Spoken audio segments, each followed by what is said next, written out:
अंतक मुनि का राजा बृहदस्व से धुंधु को मारने के लिए अनुरोध। मार्कंडेय जी कहते हैं, सूर्यवंशी राजा इक्ष्वाकु जब परलोकवासी हो गए तो उनका पुत्र सासाद इस पृथ्वी पर राज्य करने लगा। उसकी राजधानी अयोध्या थी।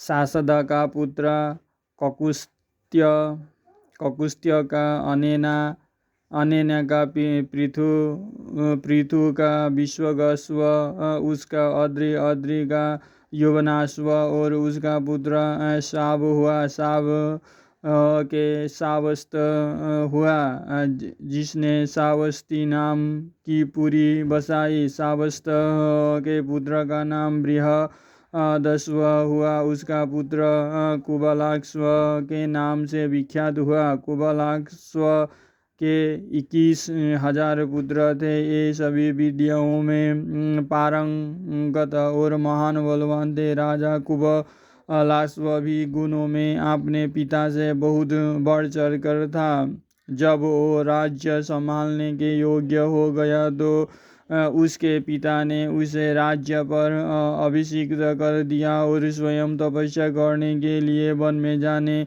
को उद्यत हो गए। महर्षि अंतर्क ने जब यह सुना कि बृहदस्व वन में जाने वाले हैं तो वे उनकी राजधानी में आए और राजा को रोकते हुए कहने लगे, राजन, हम लोग आपकी प्रजा है। आपका कर्तव्य है प्रजा की रक्षा करना। आप पहले अपने इस प्रधान कर्तव्य का ही पालन कीजिए। आपकी ही कृपा से सारी प्रजा और इस पृथ्वी का उद्वेग दूर होगा। यह कहकर प्रजा की रक्षा करने में तो बड़ा भारी पुण्य दिखाई देता है, वैसा धर्म वन में जाकर तपस्या करने में नहीं दिखता। अतः अभी आपको ऐसा विचार नहीं करना चाहिए। आपके बिना हम निर्विघ्नतापूर्वक तपस्या नहीं कर सकेंगे। मरुदेश में हमारे आश्रम के निकट ही रेत से भरा हुआ एक समुद्र है। उसका नाम है अज्वालक सागर। उसकी लंबाई चौड़ाई अनेकों योजन है। वहाँ एक बड़ा बलवान दानव रहता है। उसका नाम है धुंधु। ओ मधुकैटभ का पुत्र है। पृथ्वी के भीतर छिपकर रहा करता है। बालू के भीतर छिपकर रहने वाला वो महाक्रूर दैत्य वर्ष भर में एक बार सांस लेता है।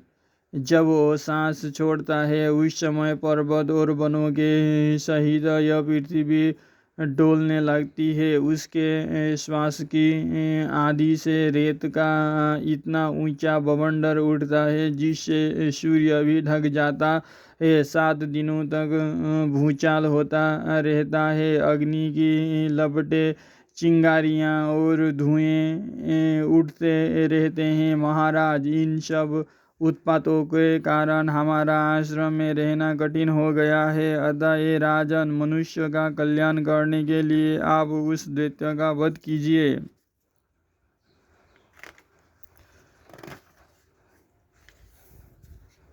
राजा बृहदस्व ने हाथ जोड़कर कहा, ब्राह्मण, आप जिस उद्देश्य से यहाँ पधारे हैं वो निष्फल नहीं होगा। मेरा पुत्र कुबलाक्ष्व इस भूमंडल में अद्वितीय वीर है। यह बड़ा धैर्य रखने वाला और फुर्तीला है।